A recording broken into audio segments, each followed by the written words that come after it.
Assalamualaikum warahmatullahi wabarakatuh.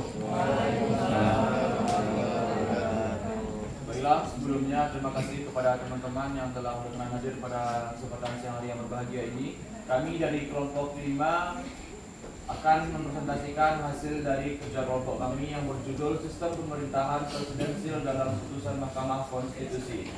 Baik, sebelum masuk kepada materi presentasi, izinkan kami untuk memperkenalkan diri. Saya Aris Maulana dengan NIM 2410117010. Saya Ibu Merah dengan NIM 2410112125. Saya Muhammad Ajri Hariri dengan NIM 2410111026. Saya Ferdi Pratama dengan NIM 24113061. Saya Rizky Sediki dari 2410124 Saya Triswito Manufis dengan NIM 2410112117. Saya Rian Abdul Furqan dengan NIM 2410113077. Saya Siti Rafanela Dewanti dengan NIM 2410111127.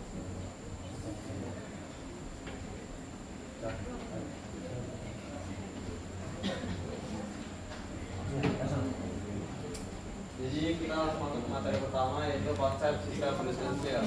Jadi kita langsung ke definisi menurut ahli. Yang pertama ada ahli yaitu yang bernama Syafi'i. Dia menyebutkan bahwasannya presiden, definisinya yaitu presiden sebagai kepala negara dan kepala pemerintahan. Dan dia juga menggarisbawahi bahwasanya pentingnya checks and balances untuk menghindari diktatorisme. Ada juga menurut definisi dari Sarun Dajjal. Sarun Dajjal menurut dia itu presiden dipilih langsung oleh rakyat, bukan oleh parlemen. Nah, ini ada ciri-ciri utamanya. Ini kita jelaskan ada menurut S.L. Whitman dan J.J. West. Terdapat 4 ciri-ciri mengenai sistem pemerintahan presidensial. Yaitu yang pertama, hal ini didasarkan pada prinsip kekuasaan khususnya pemisahan kekuasaan. Yang kedua, itu lembaga eksekutif tidak memiliki hak untuk membubarkan parlemen serta tidak diwajibkan mundur meskipun kehilangan dukungan mayoritas anggota parlemen. Nah, yang ketiga, dalam hal ini hubungan timbal balik antara presiden dan kabinetnya tidak berlaku sebab seluruh tanggung jawab pemerintah sepenuhnya berada di bawah tanggung jawab presiden sebagai pemimpin pemerintahan. Yang terakhir, yang keempat, menurut S.L. Whitman tadi, presiden ditentukan secara langsung oleh rakyat melalui mekanisme pemilu. Jadi berdasarkan pendapat S.L. Whitman dan J.J. West, dapat kita uraikan bahwa ciri-ciri sistem pemerintahan di 4 ini, yang itu pemisahan kekuasaan layas politika dan yang non-mansi itu yang ada legislatif, eksekutif, dan yudikatif. Habis itu presiden tidak bisa membubarkan parlemen. Jadi juga ciri utama dari presidensial, presiden tidak dapat membubarkan parlemen karena mereka bentukannya setara. Habis itu kabinet bertanggung jawab kepada presiden bukan parlemen. Jadi kabinet itu bertanggung jawab kepada presiden bukan kepada parlemen. Jadi kayak seperti menteri-menteri pun kayak bawahan presiden, jaksa, semuanya itu bertanggung jawab kepada presiden. Yang terakhir, presiden dipilih melalui pemilu dengan rakyat, oleh rakyat secara langsung. Mungkin saya kembalikan ke belakang. Baik, materi selanjutnya yaitu peran Mahkamah Konstitusi dalam sistem presidensial. Mahkamah Konstitusi atau MK memiliki peran yang penting dalam menjaga sistem pemerintahan presidensial di Indonesia melalui kewenangannya dalam menguji undang-undang sebagaimana diatur dalam pasal 24C ayat 1 UUD 1945. Dalam menjalankan tugasnya, MK berperan dalam berbagai aspek pemerintahan seperti sistem pemilu yang mencakup ambang batas pencalonan presiden, jadwal pemilu, serta aturan mengenai partai politik. Selain itu, MK juga berwenang menafsirkan undang-undang terkait kewenangan presiden dan kementerian negara, sehingga dapat mempertegas sistem presidensial dan menjaga keseimbangan kekuasaan antara eksekutif dan legislatif. Dalam proses pengujian, MK melakukan 2 metode utama, yaitu interpretasi terhadap konstitusi serta interpretasi terhadap undang-undang. Dengan demikian, putusan MK tidak hanya menentukan keabsahan suatu peraturan, tetapi juga membentuk arah perkembangan sistem pemerintahan presidensial di Indonesia. Mungkin cukup. Baik, selanjutnya adalah putusan MK yang mempengaruhi sistem presidensial. Yang pertama, putusan MK nomor 14 Peraturan Undang-Undang Romawi 11 2013 mengenai pemilihan umum serentak. Putusan Mahkamah Konstitusi atau MK nomor 14 Peraturan Undang-Undang 11 2013 adalah keputusan yang sangat signifikan karena mengatur tentang pelaksanaan pemilihan umum serentak di Indonesia. Putusan ini lahir dari permohonan judicial review terhadap pasal-pasal yang terkandung dalam Undang-Undang Nomor 42 Tahun 2008 tentang pemilihan umum presiden dan wakil presiden. Dalam antar putusannya, Mahkamah Konstitusi menyatakan bahwa pasal 3 ayat 5, pasal 12 ayat 1 dan ayat 2, pasal 14 ayat 2 serta pasal 112 Undang-Undang Nomor 42 Tahun 2008 tentang pemilihan umum presiden dan wakil presiden tidak memiliki kekuatan hukum mengikat. Putusan ini berlaku untuk penyelenggaraan pemilihan umum tahun 2019 dan pemilihan umum selanjutnya. Tujuan utama dari putusan ini adalah mengoptimalkan efisiensi dan efektivitas pemilu, sekaligus memperkuat legitimasi presiden dan wakil presiden yang terpilih. Dengan pelaksanaan pemilu serentak, diharapkan tercipta proses pemilu yang lebih terintegrasi serta memberikan dampak positif bagi sistem demokrasi di Indonesia. Selanjutnya, putusan Mahkamah Konstitusi Nomor 90 Peraturan Undang-Undang Romawi 21 2023 mengenai pengujian Undang-Undang Nomor 7 Tahun 2017 tentang pemilihan umum. Pasal 169 huruf Q dalam Undang-Undang Nomor 7 Tahun 2017 mengenai persoalan pemilihan umum atau UU Pemilu merupakan keputusan yang mengatur persyaratan usia minimal calon presiden dan wakil presiden, yaitu 40 tahun. Pada tahun 2023, MK menyetujui sebagian permohonan uji materi yang diajukan oleh Rampas Saki Biru, seorang mahasiswa Fakultas Hukum Universitas Surakarta atau UNSA terkait pasal 169 huruf Q UU Pemilu. MK memutuskan untuk mengubah ketentuan minimal ketentuan usia 40 tahun menjadi minimal ketentuan usia 40 tahun atau pernah atau sedang menjabat posisi yang dipilih melalui pemilihan umum termasuk pemilihan kepala daerah.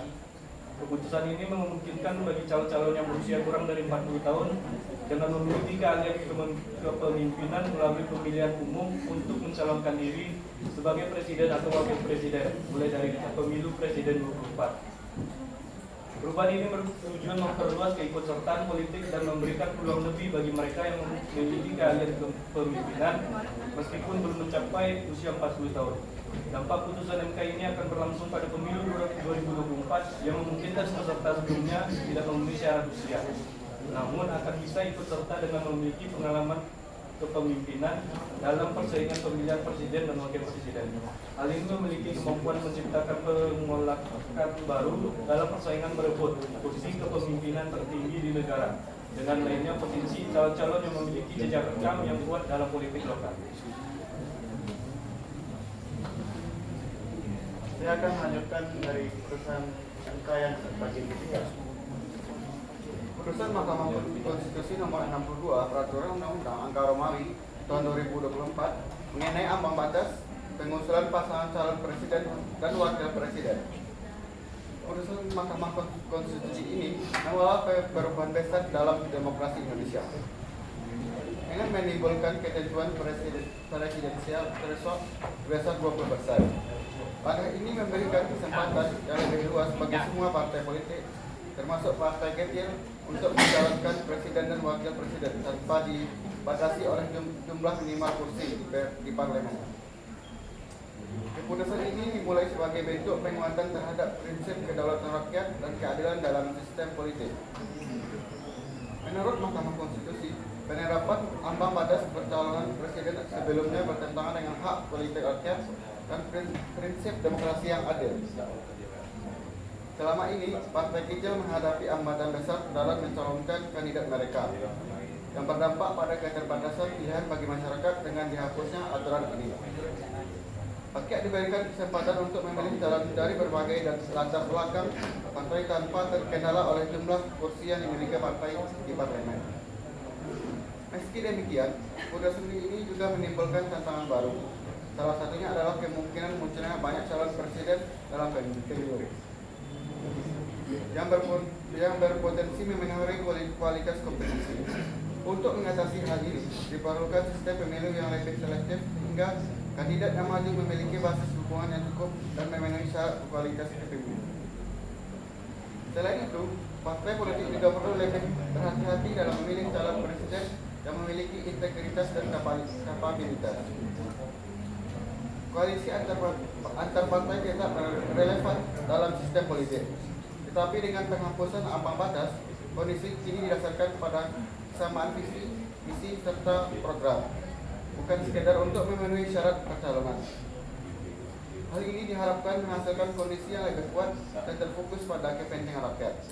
Penghapusan presidensial ini juga memerlukan revisi terhadap undang-undang pemilu untuk menyelaraskan ketentuan teknis terkait pencalonan presiden, seperti prosedur administrasi, verifikasi, dan dukungan partai politik.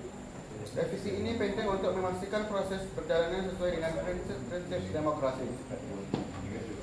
Secara keseluruhan, putusan ini merupakan langkah signifikan dalam memperkuat demokrasi Indonesia. Keberhasilan implementasinya sangat bergantung pada pengawasan yang baik, termasuk penyesuaian regulasi, pengaturan sistem elektoral, dan seleksi kandidat yang berkualitas. Jika dikelola dengan tepat, putusan ini dapat memperkaya demokrasi Indonesia dan memberikan kesempatan lebih luas bagi rakyat untuk memilih pemimpin terbaik sesuai keinginan mereka.